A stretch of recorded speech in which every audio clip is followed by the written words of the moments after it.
Life could be a dream, sweetheart. Hello, hello again. Shaboom, hello, again. Hi everyone, Nerdy Night here. Do you want to join me on a scientific adventure? Really? Come on, let's go! The lithosphere is a thin layer of solid material. It is where all known life on Earth interacts. Don't tell the lithosphere I told you this, but his nickname is the Rock Zone. The Rock Zone? What are y'all talking about, me? Nothing! Book it!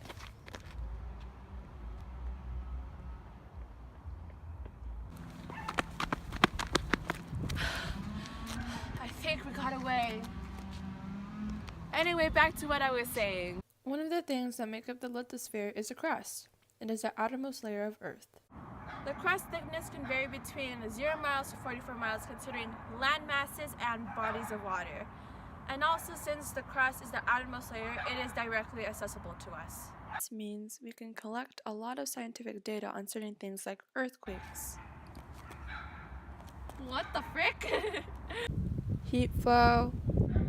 Oh, heck nah. Magnetic fields. Whoa. And more. Who are you?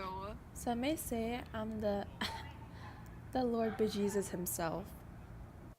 Psych, you thought I'm just your imagination. Okay then. The second part of the lithosphere is the upper mantle. It is located right below the crust. It is hot enough to melt rocks, and it is the zone of rock that is pushed around when volcanoes erupt and when mountains form. The processes the lithosphere consists of are rifting / seafloor spreading and subduction. Mid-ocean rifting or seafloor spreading results in the thinning of the lithosphere. Molten material rises through gaps created when plates move away from each other, bringing new materials to Earth's crust and creating rift zones. Rift zones are basically where rifting or seafloor spreading takes place. During subduction, denser plates slide under less dense plates, resulting in volcanoes and mountains, and in the thickening of the lithosphere. There are two types of plates, oceanic and continental. Oceanic is denser than continental. Subduction can occur between oceanic-oceanic, continental-continental, and oceanic-continental. The areas where subduction occurs are called subduction zones. As you may know, the difference between climate and weather is that climate is the atmospheric conditions over a long period of time, in contrast to weather, which is over a short period of time. The lithosphere has an impact on weather and climate. The lithosphere affects the availability of water, and water is a key component that drives weather and climate. Without water, there will be no clouds nor precipitation. The lithosphere also affects local winds, which is also a component of weather and climate.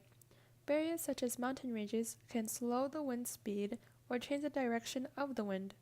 Here are some ways humans can affect weather and climate through the lithosphere.